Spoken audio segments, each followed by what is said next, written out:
Skyrim is my game, the first to open my mind to a vast world of digital wonder. Before Skyrim, my perspective of gaming's horizons stretched as far as sports games and Call of Duty. These were simpler times, but after getting my grubby hands on this landmark open world, there was no going back. Pandora's box was opened, and I played every day after school. That lasted for the better part of a year, and not long after, I had developed a hunger. It was about 2014 when I started wondering when the next game would come out. And here I am, 10 years later, waiting. This game has many memorable quests, but what intrigued me as a young player most of all was the Daedric quests and the guild storylines. Among all the glorious guild experiences, there was a misty, ominous aura surrounding the one, with hooded assassins who move quietly through the shadows. For all the beauty of Skyrim's world, it's by no means a wonderland. You'll get attacked on the road by monsters, bandits, vampires.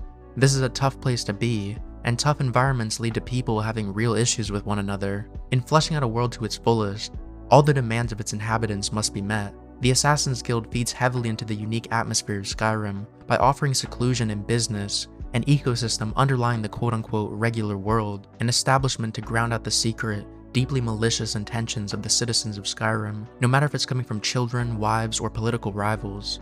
While you'll make a name for yourself within the guild, to the rest of the world you're a ghost. The other quests in Skyrim tend to involve helping people, stopping threats, spreading your legend across the lands. This is a guild where your influence on the world of Skyrim is greater perhaps than any other guild quest, but you'd have done the job perfectly were no one from the outside to have a clue of your contributions. It's about a personal feeling of twisted accomplishment rather than a journey for outside approval.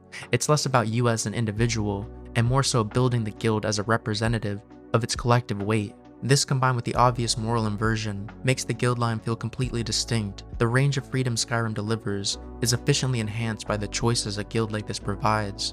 If you just want to be evil, go forth, there's a whole built-in storyline ready to make that official. With a troublesome guild comes troublesome members. This is the most diverse cast of guild members if memory serves. You got an orc, an Argonian, old man, a couple, and an old but young vampire girl. It's a ragtag group, to be honest. But that helps the alternative family value that a lot of the dialogue pushes, and does have a decent emotional payoff toward the end. Despite those differences, this group seems to have common ties that trace back to their roots, something deeply problematic in their past that would explain why they'd ever chose the path of that guild. Now let's dig into the plot and try to figure out if this guild lives up to the hype. If you like this sort of video and want to see more, please subscribe to the channel, appreciate it. This is a guild that you don't seek out, it just sort of stumbles into your world. You don't walk into the guild hall, fill out a recruitment sheet and get an offer. You hear a little whisper in Windhelm about a cursed child. He's doing that creepy little ritual that goes like, something is very wrong here. Little kids, dark rituals, effigies, summoning circle, evil book, wicked old ladies. The tone is set strongly at the start, and you get an opportunity to roleplay as a real member, which puts you on fraud watch. And the guild doesn't take kindly to that, go figure. Stealing criminals' business is frowned upon actually. You don't join as an invited guest, you're forced into this guild because you chose to have a little fun, help the poor orphan children, and take care of old Grella the Kind. This starting point gives your character some moral wiggle room. What you do is pretty bad, but Grella's a nasty freak, everyone hates her, so taking her out alone doesn't make you an evil person. The repercussions of your choices are postponed. Usually a quest line locks you into a continuous sequence of cause and effect, but this quest sneaks up on you, gives you a little time to worry about who's watching. You're delivered a very simple yet memorable letter, with the black handprint and the text that reads, "We know." We're subtly building the guild up as the thing that sees you wherever you go. You don't know how they're doing it, there's no escape from the blade, and at no point will you see them coming. You could go about your day, do some other missions, but don't fall asleep now. The Dragonborn is strong, but not with their eyes shut. I knew how to trigger the quest, so I ran into an inn and woke up in their clutches. This was the most memorable scene from many years ago, and it's not obvious to me why. I wake up in a dilapidated, rickety pile of sticks with the wind racing through its boards. We've got the surprise factor of waking up like this, the personal violation of being hauled away, out of your comfy bed, the intimidating presence of the one who had such control as to orchestrate this scenario, Astrid up on the shelf projecting a cat-like dexterity, calmly talking to me as I'm coerced into obeying their demands. This is your first direct encounter with the guild, and it's abrupt. People I've never heard of, tied up with bags over their heads, making me spill their blood. Staining my hands is some sort of twisted initiation. Now it's pretty much all uphill from here, however, so I think that all adds up to why this is the most memorable part for me. You get warmly welcomed right after. They dress you with a special getup. When you first put on your shrouded armor, you become Batman. This isn't just looking like the bros, this is becoming the knight, losing your old identity and simply being part of the guild. That's how everyone outside treats you, baking in deeper what I mentioned about the anonymity surrounding these quests. This guild pulls you out of your life. It's the most committed guild story-wise. They aren't ones for rules, it's a guild that promotes ultimate freedom over discipline. It's fitting that a group so far removed from the structure and authority of society would be more about pursuing whatever suits their desire. The core value struggle in these quests centers around the old ways versus the new. Under Astrid, the current leader, there's only one rule: to respect the family. The guild once had 5 rules. The first one is, don't dishonor the Night Mother. Is that really tough though? The Night Mother is like a pseudo-deity of theirs that gives them invaluable information and they respect her anyway. The second is, never betray the Dark Brotherhood. Well, the Dark Brotherhood is the family, so of course Astrid's rules wouldn't permit that. Rule 3, never refuse to carry out the orders of a superior. This is one I could see creating tension, having an absolute power structure within the guild. That said, a family does usually have an internal authority structure, and Astrid herself gives orders from her place as the head of the family. Rule 4, don't steal the possession of another Dark Brotherhood brother or sister. This is another rule that just counts under Astrid's 1. Rule 5 says, don't kill a fellow Dark brother or sister. This is obviously fitting under the respect the family rule. So these rules are not doing much. The disagreement between Astrid and Cicero may not be the most meaningful. The way the dispute plays out practically is mainly a tension between 2 mothers, 2 authorities, Astrid and the Night Mother. Astrid, who brings more personal ties to leadership, and the Night Mother, who has more prestige and power. To be honest, Astrid won me over the second she handed me Shadowmere. That's the true Skyrim horse that impressed me many times in the Skyrim streets. That horse is indestructible, a fantastic gift to remember the guild by. You join the guild on a heavy downswing, and are tasked with building them back up to former glory, while slowly rising in the ranks and earning your respect. In the early missions you're mocked and mistrusted, but over time, being the badass that I was, they learn the error of their ways. The stove really starts heating up as you reach the core mission. You're thrown some sneaky misdirection, the task of spying on an internal conspiracy involving Cicero, which is totally believable, but then you feel a cold grasp on your shoulder. The Night Mother speaks to you, the connection to the guild's roots that had been severed for so long, the voices in your head, the uncomfortable closeness with death, elevating your position to the listener, and opening up great potential for the guild to be restored.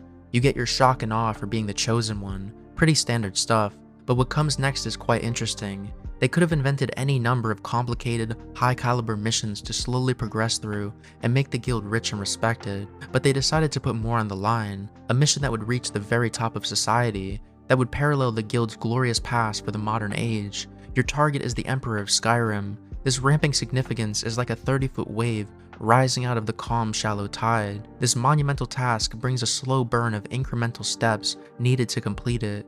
You pull on the small strings to bring the picture into frame, staging political drama, framing allies for conspiracy, luring the Emperor into position, impersonating the cook, with some speed bumps along the way. This cohesiveness of the quest makes things pretty engaging throughout and rewarding at the end. There's some quiet sources of internal conflict lying in wait for the player. One of your first targets is an innocent woman at her wedding. She tells you how amazing her day has been, and for you to enjoy the festivities. As a player, I find it troubling having to shoot her in the face. You do it to stall the peace arrangement between the Empire and Stormcloaks, giving this questline more ties to the other active plotlines of the game, and distancing it from the characteristics of a side quest. The stages of this core mission play into the guild's identity pretty well, hunting down and masquerading as the legendary cook, known as the Gourmet. It helps drive the force of the Assassin's Guild in the right kind of way. They aren't gonna brute force through your gates, they're among you, they can spring out of your trash cans, your toilet. You'll sit down for a pleasant meal in the privacy of your home, and that happiness will turn to ashes in your mouth. Speaking on innocent casualties, your assistant chef gets caught in your mess. She was having the time of her life getting to cook for the Emperor alongside the greatest chef, and you got her sent to the gallows. There's no direct story focus on this cost. It's just a sad implication of your action. It's up to the player to take that moment for reflection. This Emperor operation is complicated on 2 fronts, directly by the Emperor's counter-strategy, and indirectly by Cicero's craziness. Cicero pulls you into a mild loyalty battle. Obey Astrid or empathize with Cicero, and his way of the Night Mother, giving you an opportunity to shape your identity within the guild. I felt a bit bad for crazy Cicero and let him go, which brought me stress later on, which we'll get to.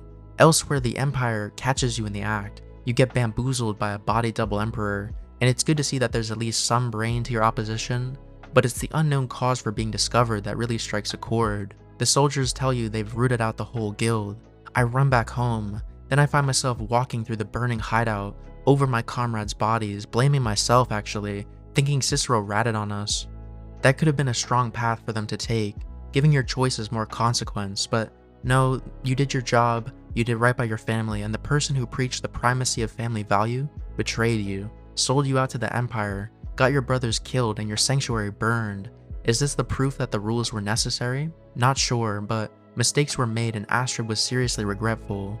I'm made to end the one that brought me into this life, the one that led the others who stand behind me, watching, inevitably opening the space for me to step in and guide them now to the glory they've fallen so far from, rock bottom at last. But there was a mission to complete, an emperor to slay, so I used all my newly acquired skills to expertly finesse my way through every level of the Emperor's ship, though really I just gave myself 100 invisibility potions and dropped every soldier on the ship, my revenge manifesting in the thoroughness of my room clearance. No one is innocent. That's a central idea of the Assassin's Guild, true for every person that turns to the guild. I'm no exception, and neither are they. Titus Mede II was within my reach, and he calmly invited my blade to its inevitable destination. I am the Kingslayer. I told Titus I would take care of the person who hired us. I lied. Was this action good for Skyrim? I have no idea. No one told me why. But my family's eating good now, and that's all that matters. This was your boy Woski, and I'll see you next time. Take care, friends.